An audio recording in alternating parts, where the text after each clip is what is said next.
Well, hello, my fellow pre-meds. Today, I'm beyond excited to kickstart the first video of my lab techniques playlist. As you'll see, this is going to be a relatively short playlist, only 4 videos, but each video is really going to be dense with a bunch of lab techniques. I did think of separating each lab technique into a separate video, but because a lot of them are related to one another, I thought it would be a better idea to combine them and then provide timestamps within the YouTube video so that if you wanted to jump to a specific lab technique, you could do that.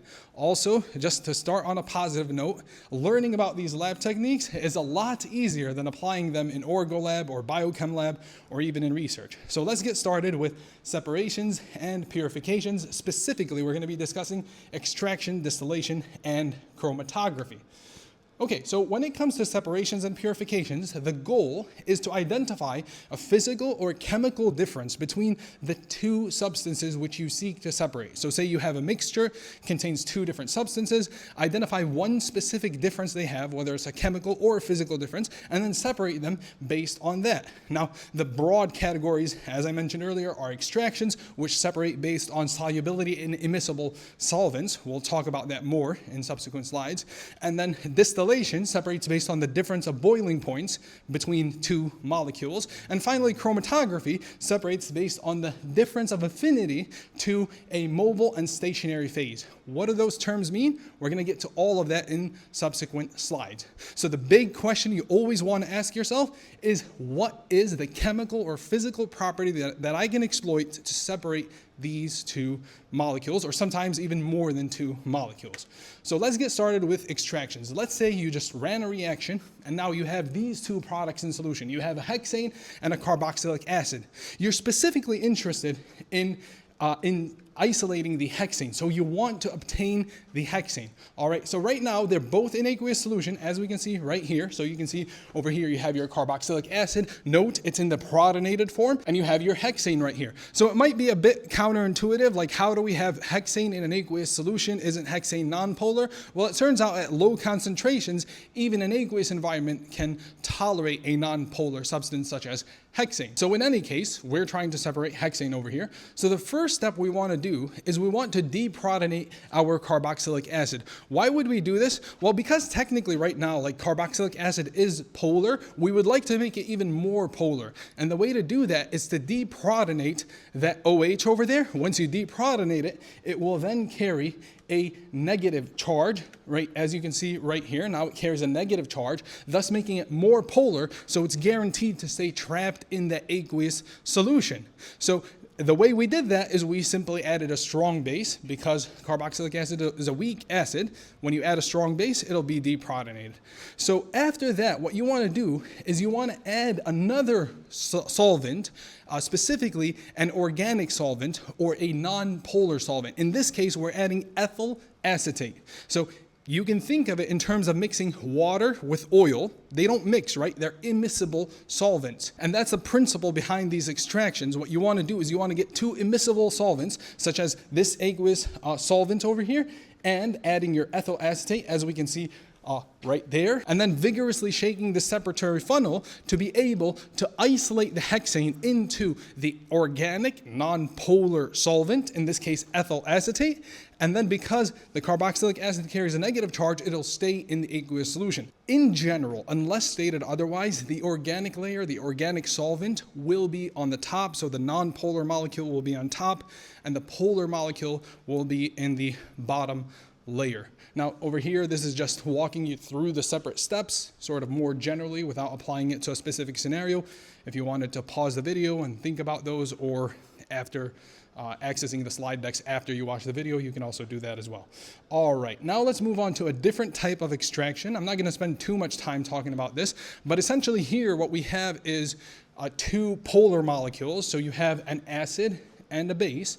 Notice that right now they both don't carry a positive or negative charge, but they are polar. So they're in this aqueous solvent. In order to separate them, what you want to do is you want to make one more polar than the other. You can do this by 2 means. As we just saw previously, if you were to add NaOH, what's going to happen is that your carboxylic acid will be deprotonated, thus carrying a negative charge. Or alternatively, you can add a strong acid, as we are doing right here, hydrochloric acid, which is going to protonate the base, and there's not going to be any change to the carboxylic acid. So in this case, the carboxylic acid is going to end up in your organic layer up there, and then your base, which now carries a positive charge, will be in the aqueous environment in the lower layer. Okay, now let's move on to simple distillations. Of course, there are two types. There's simple and then there's fractional distillation. We'll see the difference between them. For now, let's get started with familiarizing ourselves with this diagram over here, or the procedure of a distillation. So it's pretty straightforward. This right here is your solution, your sample, your mixture of acetone and toluene. Over here, this is a heat bath. It can be oil or it can even be sand. It can't be water because you don't want something that's going to evaporate as you're heating it. And then you have your column right here, which is where your sample is going to vaporize into. And then that's a thermometer. We'll get to the importance of having a thermometer over there in just a bit. And then this is what we call the condenser. The condenser, as the name implies, is going to condense your vapor. So to recondense it. So then once again, it's a liquid. And then these openings are to allow for cool water to flow in and out so that it can maintain a low temperature so that it can condense the vapor. And then finally, this right here is where you collect your sample once it's been distilled. And then this is a cooling bath to keep that sample cool and in that liquid form. And then once you separate your first molecule or your first substance, you can take this flask out and put a new one for your next solvent or for your next substance. So let's get to this specific example right here. So the temperature, the boiling points of acetone and toluene, as we can see, are drastically different. For acetone, it's 56 degrees Celsius. For toluene, it's 110 degrees Celsius. So what you're going to do is you're going to walk through this process where you're going to heat up your sample until it reaches 56 degrees Celsius, and then it'll start to vaporize into this column right here. And then eventually, it'll go to the condenser and condense again, and then you will start to separate only your acetone, right? Because toluene has not started to vaporize yet, so your sample is going to be pure acetone, okay? As you can see right there, the condensed version of your acetone is going to be collected by this here receiving flask. Okay, now what's going to happen is once your entire sample of acetone has condensed, then you can continue to raise that temperature until you hit 110. Toluene will start to vaporize, and you can separate out your toluene. Now, what's the purpose of this thermometer right here? Well, we're going to shift our focus. Again, this is just the detailed points of this procedure if you wanted to look at them after the video, or pause the video right now. But the idea is we're going to shift to this diagram we have from Gen Chem. We're not going to get into the weeds of Gen Chem, don't worry, but I did want to point out what the relevance of the thermometer is over there. So you'll recall from Gen Chem that during a phase change, so like let's say when you're switching from the vapor form, from the liquid form to the vapor form, during that period, so long as you are changing phases, your temperature is not rising or decreasing. So let's say we started off at a temperature of 0, continued to raise the temperature until we hit 56. At 56 degrees Celsius, you've hit the boiling point of acetone, so acetone is going to start to vaporize. While it's vaporizing, you're not going to have any change in temperature, okay? So it's going to continue to vaporize so long you're at 56 degrees Celsius, and that's where this thermometer comes into play. As long as the thermometer reads 56 degrees Celsius, then we know that your acetone is vaporizing. Once it starts to increase, the temperature starts to increase, then your entire sample of acetone has already vaporized. Okay, so now let's move on to fractional distillation. And we're going to introduce this by talking about how simple distillation won't work if you have two substances that have a boiling point that is less than 25 degrees Celsius apart. So in this example, we have 78 and 100 degrees Celsius for ethanol and water respectively. So that's the example we're going to go by. Now the problem is when the temperatures are very close to one another, when the boiling points are very close to one another, you're not going to get a pure sample. What this means is I start to raise the temperature of my mixture of ethanol and water, but at some point, when I hit 78 degrees Celsius, what's going to start to vaporize is my ethanol. But because water has a relatively close boiling point to ethanol, you'll get some impurities where some of the water will also vaporize. And that's why we can't use simple distillation when the two samples are less than 25 degrees Celsius apart. Instead, what we're going to use is fractional distillation. And this curve over here is just showing you what the phase change curve would look like when you have the two boiling points close to one another. So it won't be that clear-cut line of phase change, and that's because the sample is impure. So this is what fractional distillation looks like. For the purpose of the MCAT, the procedure is actually pretty much the same as simple distillation. Really, all you're doing is adding these beads in the column over here. What the beads do is they allow for the vapor to recondense over here and then vaporize again and then recondense over here, and that process will continue to purify your sample so that hopefully by the time you're in the receiving flask, it's a completely pure sample of ethanol, or for example, they use this for crude oil extraction because those oils will have similar similar boiling points. Okay, so again, for the purposes of the MCAT, it's very straightforward. If less than 25 degrees Celsius, you use fractional distillation, and then in terms of the procedure, the only difference is that you're going to add these condensing beads in the column right here. So I'm not going to walk through the procedure again, but as you can see for ethanol and water, instead of using simple distillation, you would use fractional distillation with a column packed with condensing beads. Okay, let's move on to chromatography. So we're going to start off by talking about the big picture, and then we're going to get into the multiple different subtypes of chromatography. So let's take a scenario. Imagine I'm studying for biochemistry and it's really not clicking with me. So I break my pen and then a blob of ink drops on my sheet of paper, and because I'm also crying from how difficult biochem is to understand, a teardrop falls on that blob of ink, and then the blob of ink smears onto the paper. And what you notice is that it separates into two different colors, a blue color and a black color. Well, this implies that my blob of ink was made of two separate substances, one that is blue and one that is black. Now, in reality, black ink is made up of more than two layers, but for the sake of this example, we only have two layers, the black layer and the blue layer. So let's think of what's going on over here. Well, when the teardrop dropped on the sheet of paper or a drop of water dropped, what's going to happen is that water is going to start to move upwards because of capillary action. As it moves upwards, it's pulling this black layer with it. So which one do you think has more affinity towards water? Is it the black layer or the blue layer? Of course, the black layer. And which one has more affinity towards the paper, the sheet of paper? Well, it's the one that didn't travel as much, which is the blue layer. This is essentially what chromatography is. You have a mobile phase, the phase that's moving, in this case water, and then you have the stationary phase, the phase that's not moving, in this case the paper.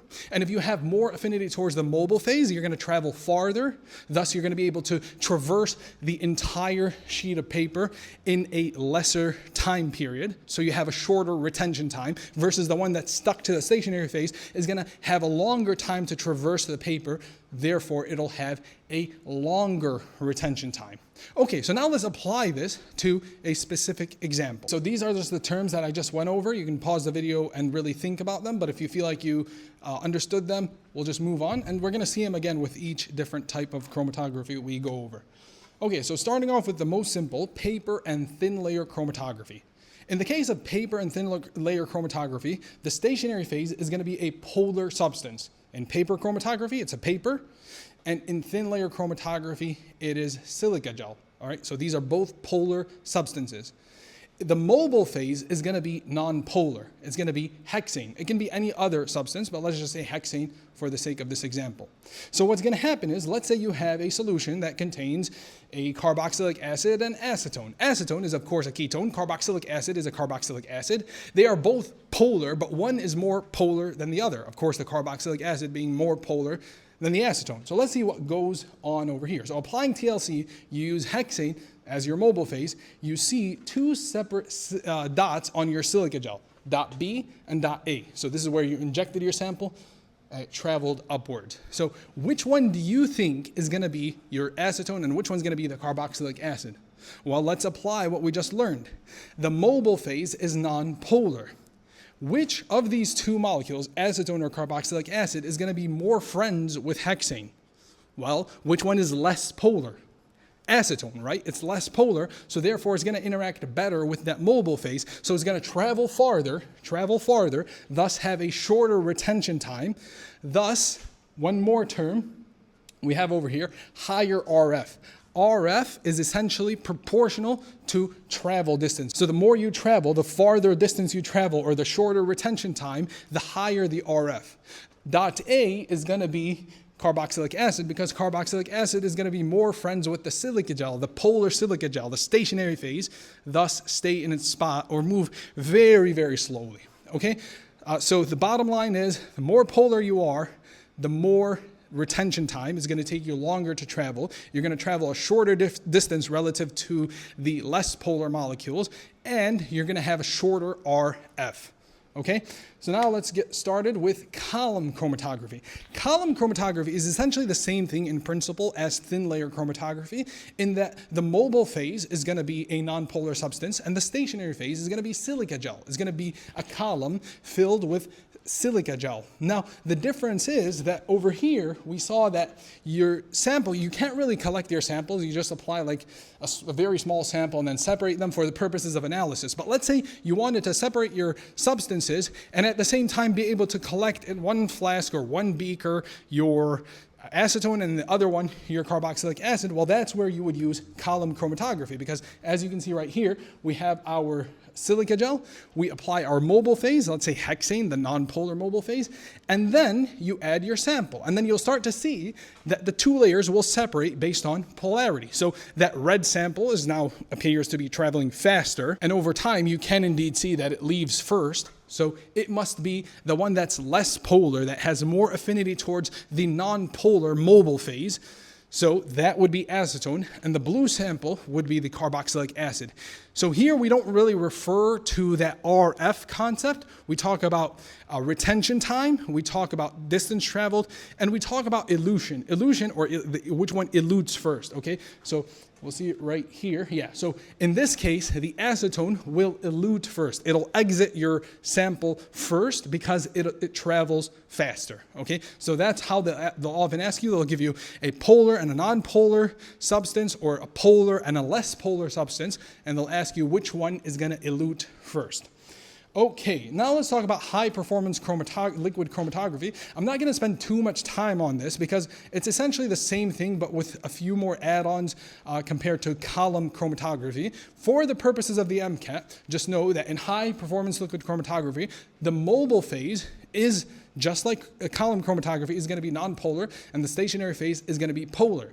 The only twist is that there's a form of high performance liquid chromatography called reverse phase high performance liquid chromatography, in which case the mobile phase is now a polar substance. So just watch out for that, and if they do mention that, then it is the case that you would just flip the order. So carboxylic acid now has higher affinity to the mobile phase because it's now polar, so it will elute first.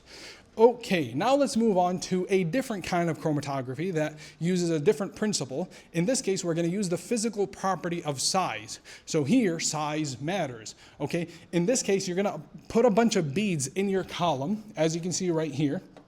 You put beads in your column, and the beads, it turns out that they have like these little pores in them, so that they only allow the larger molecules, this red molecule, to sort of go around them, whereas the smaller molecules will get trapped inside the pores. So which one is going to elute first? Well, it's going to be your larger molecule. The larger the molecule, the faster it's going to elute, thus the shorter retention time, versus if you have a small molecule, because it's going to get stuck in those pores, it's going to take it a lot more time to traverse through the entire column, so longer retention time and slower elution. Okay, now let's move on to ion exchange chromatography. A bit more complex, but in principle, it's also very straightforward. What you have is your stationary phase is going to be made out of either positive or negative charges. All right, so as you can see right here, let's say you wanted to separate amino acids, because we know that certain amino acids are acidic, certain amino acids are basic. The acidic ones are negatively charged, and the basic ones are positively charged. So you can use this to separate amino acids, and that's what we're doing over here. So you can see we have an acidic amino acid, and we have a basic amino acid. Of course, the stationary phase is going to attract the acidic ones because they are negatively charged. So they're going to bind that positive charge. And then like repels like, so your positively charged ones are going to elute first. So whatever the sign is on your beads, if they're positive, then what's going to elute first is your positively charged molecules or positively charged amino acids. And the ones that are opposite, the negatively charged amino acids, are going to have a longer retention time because they have higher affinity towards that stationary phase. Okay, so importantly, the mobile phase is going to be a buffer solution because you want to make sure that you maintain a specific pH so that the negatively charged amino acids remain negatively charged, because technically I can lower the pH to the point where they will carry a neutral charge and thus they won't stick to that stationary phase. So you want to make sure to keep the negatively charged amino acids negatively charged and the positively charged ones positively charged, and that is done by having the mobile phase as a buffer solution. Okay, so now right here, as we can see, we've isolated our positively charged amino acids. But what if I also want to collect my negatively charged amino acids in a separate flask? How can I do that? Well, I have one of two options. Option number one, I can add a salt. Because a salt is going to contain negatively charged ions, some of those negatively charged ions are going to compete with my amino acid right there, and the amino acid is going to fall out of the stationary phase and I can collect it in a beaker. The other way I can isolate my negatively charged amino acids is by changing the pH. So if I change the pH to the point where now my acidic amino acids are neutral, that you can do that by lowering the pH to like, let's say 1. The acidic amino acids will be protonated, thus losing their negative charge, and they'll just wash out of the solution, out of the stationary phase into a separate beaker. Now, importantly, just terminology or the naming system here, we call it ion exchange chromatography. More specifically, we either call it cation exchange chromatography or anion exchange chromatography. This is an example of anion exchange chromatography. So whatever the charge on your beads is, so if it's like positively charged beads, then you would call it the reverse of that anion exchange. If they were negative, then you would call it cation exchange chromatography. All right, moving on to the second to last chromatography type, and this is affinity chromatography. The unique thing about affinity chromatography is that it is the most specific type of separation. So like, what do I mean by this? In the previous example, we saw how you separated molecules based on charge. But what if you had like 10 different molecules in solution that were positively charged and 10 different molecules that were negatively charged? Well, now in your two beakers, you have one beaker with positively charged molecules, but you have like 10 different kinds. And then in the other beaker, you have negatively charged molecules, but again, 10 different kinds. So not really too specific, especially if you have a ton of molecules in solution. So to solve this problem, you can use affinity chromatography because it's going to use a ligand on its beads. So instead of having a positive or negative charge on the beads or silica gel or size exclusion, here what we're going to do is we're going to coat the beads with ligands. So in the case of an enzyme, for example, we'll coat, if we're trying to isolate an enzyme, we'll coat the beads with a specific ligand for that specific enzyme so they lock like a lock and key, and you only have one specific molecule on the stationary phase, which is going to be your enzyme of interest. You can also use it for antibody-antigen interactions. So you can coat the beads with antigens, and only one specific antibody is going to bind to that antigen. So even if you had 1,000 different molecules, only the specific antibody you're looking for is going to bind to those beads. Finally, let's say you have a protein that doesn't have a specific ligand or specific antigen. What you can do is tag your protein with what we call histidine tags. So essentially you're tagging the protein with this histidine tag, which binds to nickel beads. So the beads are made out of nickel, and only your protein of interest, which you previously tagged with histidine, will bind to those nickel beads. Okay, so now let's talk about how we can collect our target molecule. So thus far, we've isolated it, or we've separated it from the solution. So everything in solution has washed off, and all that's left on the beads is your target molecule, your target enzyme, antibody, or whatever else. How am I going to collect that if I want to do further processing of that sample? Well, this is how. This is representing the process of affinity chromatography. This is our column. You can see over here we have lac, that's for lactate, short for lactate. These triangles are the beads coated with lactate.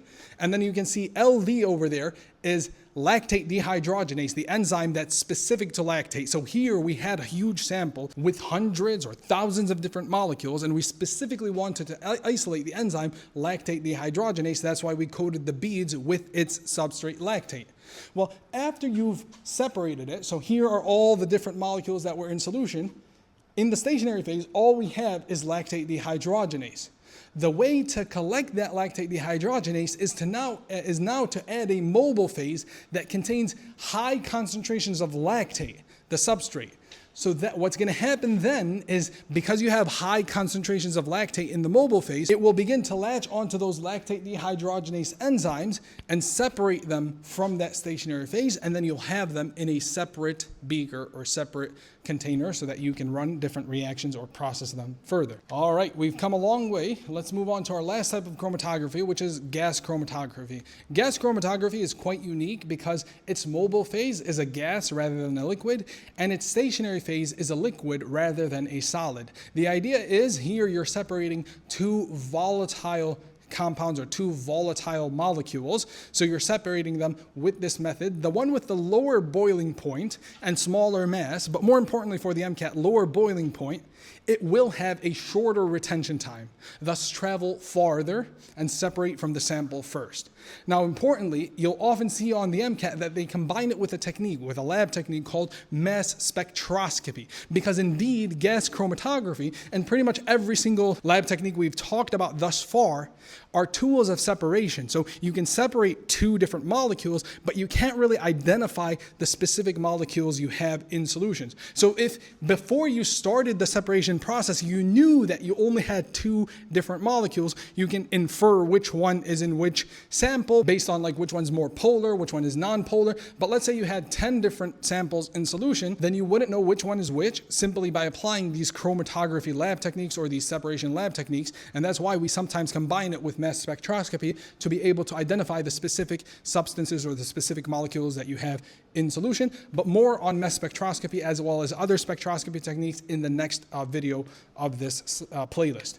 All right, so now let's walk through how gas chromatography works. And to be completely fair, like if you just know that the lower the boiling point, the shorter retention time and the faster it travels, you're pretty much solid from the standpoint of the MCAT, but I think it's worth understanding how it works because it aids in memorizing that fact, okay? So the idea is you start off with this carrier gas, and the gas has to be inert. So something like helium, the idea is so that it doesn't react with your sample, with the substances in your sample. So you inject the carrier gas, and at the same time, you inject your sample right here. Now, initially, when you first inject your sample, it's in the liquid form, but after injecting it, it vaporizes, okay? So it converts to the gas form.